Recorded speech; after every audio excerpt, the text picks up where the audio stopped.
Hello, good morning, good afternoon, good evening, wherever you are. Welcome again to another podcast episode on Talk Architecture. I'm your host, Naziati Muhammad Yaqub.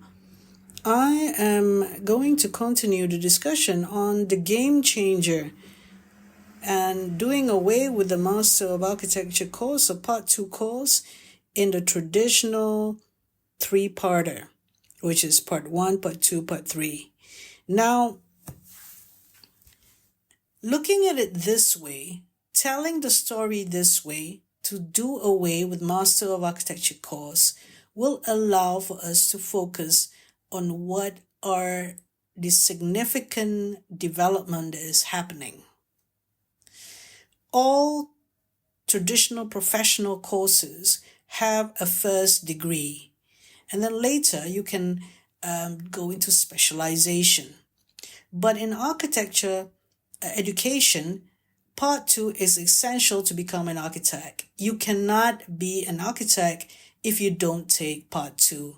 That is why we open up the debate and the dialogue or any conversation by talking about it this way.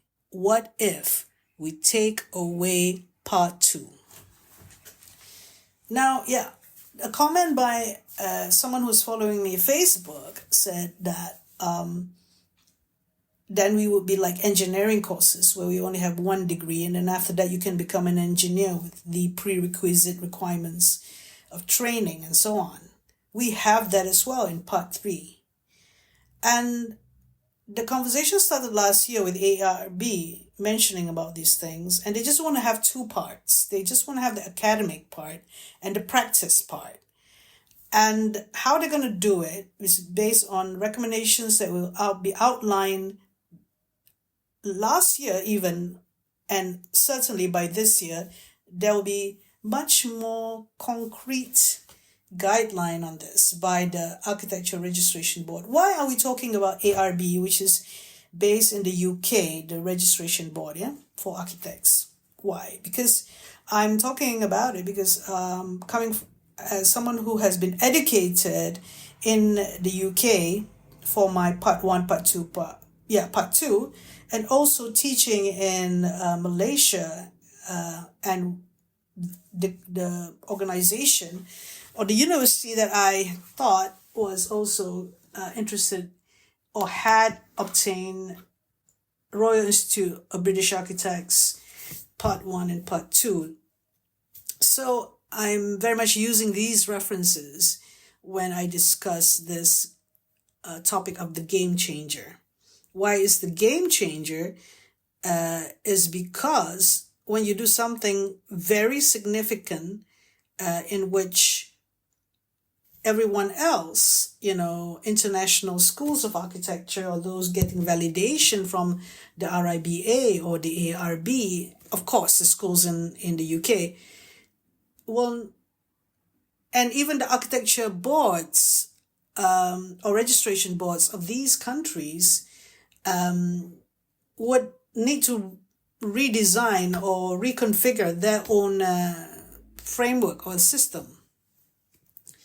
We're very much entrenched in a 50-year-old system in which it was made to be much more, I would like to say rigid, but made concretized in the 2000s, by the RIBA. Then we have the emergence of the ARB. And then there are all these thinking and feedback and survey that was done in the 2021 paper by ARB. Now, I have read stuff and also read about what Simon Alford commented on with regard to this and other people as well. That happened last year, but why I'm talking about it this year is because of my own personal observations and chat that I had recently with a Part 1 graduate who said that she doesn't really need to do Part 2 because she's doing the stuff that she is wanted to do with a company implementing architecture projects as she please. So I'm not going to give away too much because this sort of give an indication if you're a Malaysian or based in Kuala Lumpur. But also I'm observing other ex-students that are happy doing what they're doing, and many of them are not doing architecture at all. Totally different. And that we have always been talking about, because architectural education could mean you could go into filmmaking, being an artist, and other design disciplines, interior design and so on. You don't necessarily have to go into a master's degree and you could practice. So it's not a big deal really, but we haven't really looked at the architecture education aspect of it. That is what the hoo-ha is about here. So for the sake of this discussion, I don't want to make it too lengthy. I'd like this game changer episodes to be really about a few thoughts, yeah? I picked a couple of quotes from the 2021 report by ARB. The first quote is, when they were interviewing a lot of people, stakeholders, employers, schools of architecture, graduates, and so on, the one stakeholder interviewee, or the ones that they interviewed, said, when people qualify, there is a disconnect between professional practice and design. It should be more integrated. So the skill to design that a graduate possess has a disconnect between the professional practice or where they are working at in that particular company. And this is an observation by the stakeholder that it should be more integrated. Why is that? What is the missing thing? What is the missing gap that a student of architecture who graduated can't really start as effectively or immediately in practice? Now, maybe they give a grace of 3 months, because it is that 3 months that you need to prove yourself that you are worthy of being a fresh graduate, an architect in that company, for example, yeah? So why is it that you don't have the confidence or you don't have the skills to do so? That is the thing that is being asked here. Why are they qualified, but they are not being able to do what we expect them to do? So that being in mind, I'm just considering that this is not from one commentary. And I have been hearing this from those in the Malaysian context. I have been hearing this from a number of employers. So it is not something strange that this quote happens. That's number one. Number two is, this is more detail. Over 80% of those recruiting architects say that applicants, 80% is a huge number, said that applicants lacked the levels of competence required by the firm, primarily reporting a lack of necessary skills and knowledge related to 1, building contracts, 2, health and safety risk, and 3, procurement. So that could be they are employed during that year and they discover this lack of skills. As an educator, I looked at that and I think that they would not have a problem even though they don't know much about building contracts at that time. There's a theory about building contract and you memorize it or you just pick it up, right? If I were to go and want to know about something, anything out there, I go and browse and I can read it and could understand it. How long did that take, right? What are building contracts? For example, I can read it in a couple of days and sort of understood it, the concept. So here, the skill to understand concepts, the concept of a contract, the concept of a building contract, right? Contracts in general, then we know is between two parties. And then building contract, what is that to do with the development process, with development control? Then, they go and get those keywords and they will find out. And in 1 week, they would understand what a building contract is, even before they go into an architectural practice. And even if they had a workshop, a 1 week workshop, we're not talking about a course. We're talking about some workshop, some seminars or something when they were students. So it's just still something that they would need to learn anyway. That is understanding concepts of what these things are, the definition, of contracts and building contracts. So I'm going to go into those skills that I mentioned earlier, which is to do with the skill set that is missing from current students. All right. So, and I'll go back to making it clearer why it's important that you have those skills in relation to these three things that was mentioned, these three subjects or knowledge. So the second one is health and safety risk. And so here, if you were studying architecture for 4 or 5 years, and you're just looking at being very good at illustration and developing the form, but you're not looking at functional issues, looking at the space and the plans and actually dealing more detailed design, more with detailed design of how the user perspective is, you don't even understand what safety is. In Barrier-Free Design Principles by Satoshi Kosei, barrier-free means three things: accessibility, usability, and safety. Just the idea of barrier-free principles. And then these definition of what these are is to do with the functionality of the space. And when you talk about health, it relates to safety, obviously. And you talk about the envelope of the building, and you talk about the materials. That is essential to understand the construction and materials, for example, or material science. And then that relates to also there is the intersectionality between health and safety. And health coming from where? Medical profession or the medicine discipline. I always think that the functionality aspect of understanding some aspects of medicine, rehabilitation, and that discipline coming from there on health and safety would really help and make the architect have a much more detail, because there was also a comment about it's too generalized architecture education.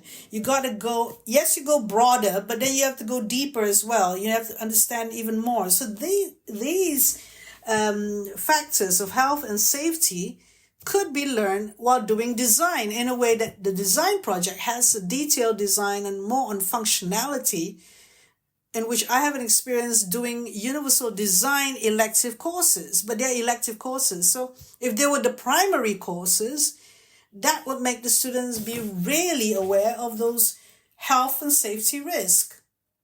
When they go into, employment for the first time, the first year, it won't be such a blur for them. They won't be like, what? They don't understand anything about it. And they'll feel, they have to learn a whole study about it. But if it's integrated already in their learning, it should not be a problem, because this is what they say. 80% of those recruiting architects say that they lack in this knowledge. And the third one, procurement. What is procurement about? When I hear procurement, I think about the quantitative surveyor, because that's what they do, right?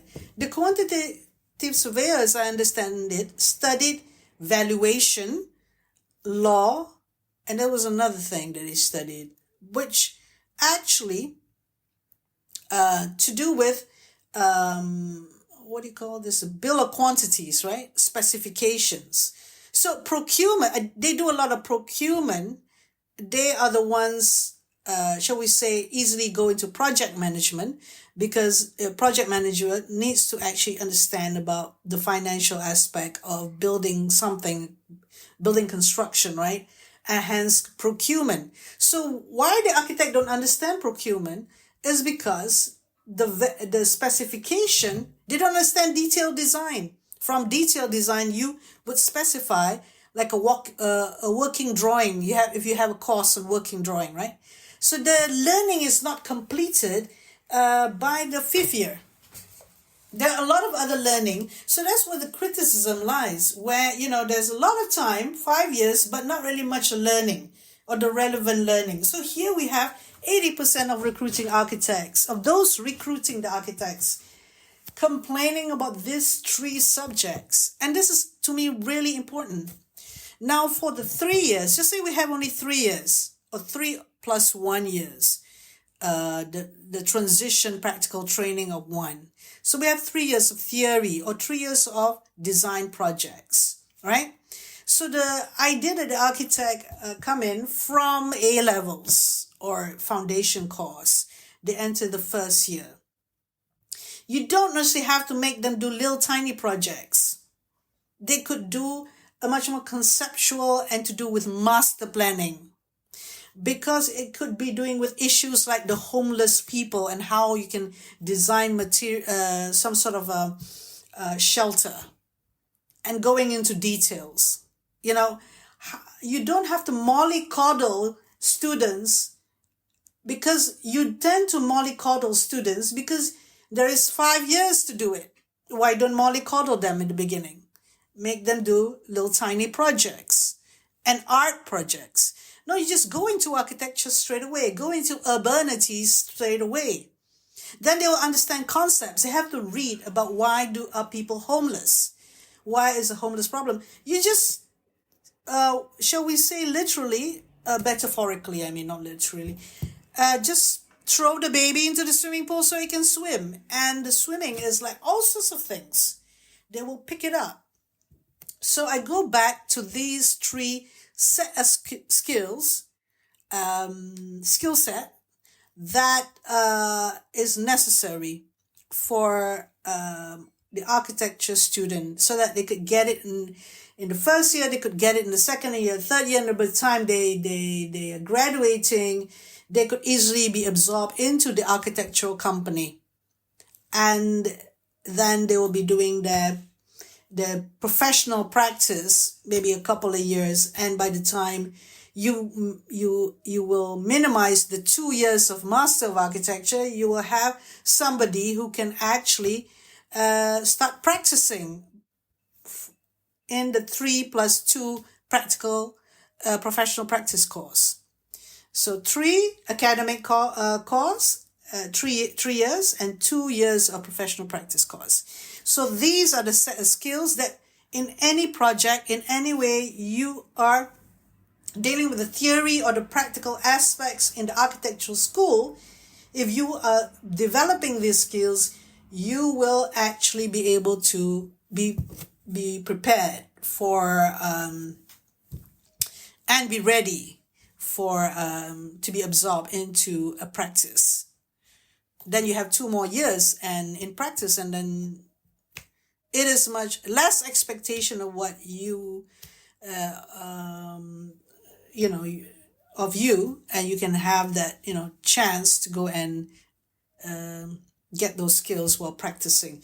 So the first is the observational skills using visual notes, diagrams, and sketches. Get back into being very observant and using the way you look at it, that you can have some discernment. You can judge things. You can understand concept by sketching and doing diagrams and visual notes. By looking at plans or 3-dimensional, you can sketch out the plans and section. You are able to actually feel into the materiality and the constructionality of things by you having the observation skills and using more visual notes. And the second one is analytical skills. by reading widely concepts, architecture and non-architecture especially, and reading up case studies. Yeah, more of case studies, more of visits, from visits you actually come up with case studies of visit and have seminars, learning from each other, and then discussing and having the dialogue and whatever topics, and using of visual notes as well, and research skills.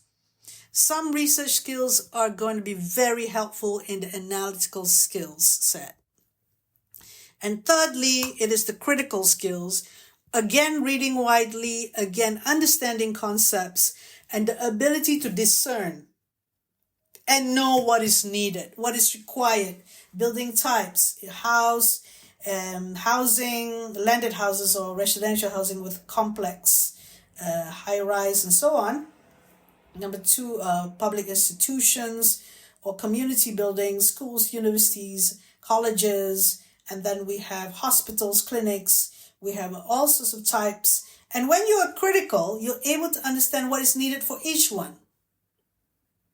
By the time after the 3 years, when you go to practice, yeah, I know I've been exposed to understanding different types of buildings. I visited them. I did case studies. We had seminars.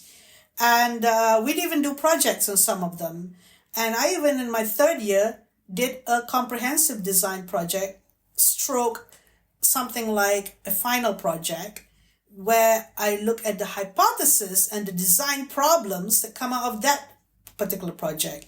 And then we in a group, we go and share this with each other. And then there's intergroup where others are dealing with different building types, and then we understand it more, and then we're ready to apply our skills in the critical thinking skills.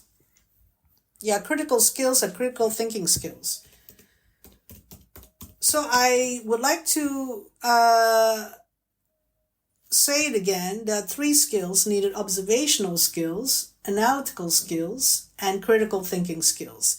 So the ability to visualize, ability to have, to see things in your head or sketch them out quickly, rapidly, present.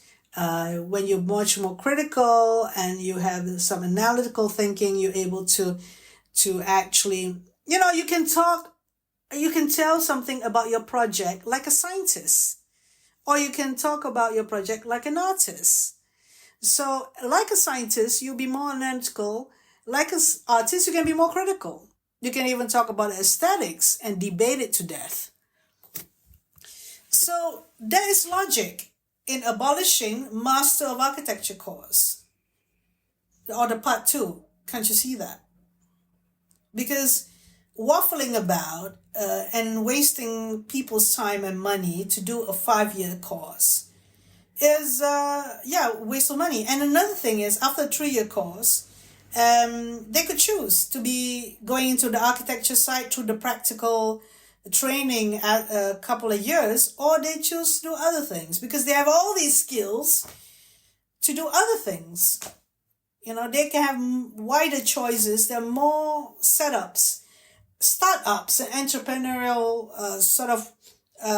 companies and things that they can learn and pick up later. They could even, after architecture, do accountancy and don't feel that bad because, you have dual degrees easily. Why does it have to be that architecture has a disadvantage and we're losing our focus on what is an architect? This is different times. You have the Gen Zs, you have people who can figure out university education, 5 years, what? I mean, you could have had the best brains out there in architecture, but they say 5 years is too long. So yes, I'm echoing many people's thoughts. I'm also one of those people who were actually believing in 5 years before, but I was just taking it for granted because I was thinking, okay, this is the best way. And I was looking at the design thesis in the 5th year. But now, no, because I've met with people, I've seen how they are, they're flourishing, they're doing good stuff.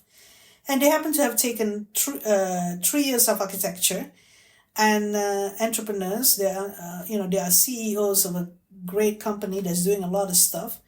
And they're not looking back. They've learned from the lessons from the past, and they're moving forward. And they're loving doing what they are doing because they figured it out. They don't need Part 2 architecture course. I had the postgraduate diploma, and I had a great time doing the course because I had, that was the time when I needed to go and learn something. And I did tell this particular ex-student that, yes, it's true. When I was in an architecture course, doing it at the university, I thought about practice. I thought a lot about design and the practical things. But when I'm working, I think a lot about theory and reading up books. Because I think that architecture is very fluid course to take, and the essentials that we need to pick up. And architecture education is different than architecture education in the previous generation, since the 50s, since CIAM. And if architecture education started in the 80s, and now it's almost 30 years, or in the 70s, then it's high time to look at it again because things have changed. And going back to what ARB was saying, it's not the time taken to do it, but it's what is it you have? What can you get? What are the outcomes that you can get from an education? If it's by 3 years and you can get it and it could be done, then why not? So with that, I conclude the session for today. Thank you for listening.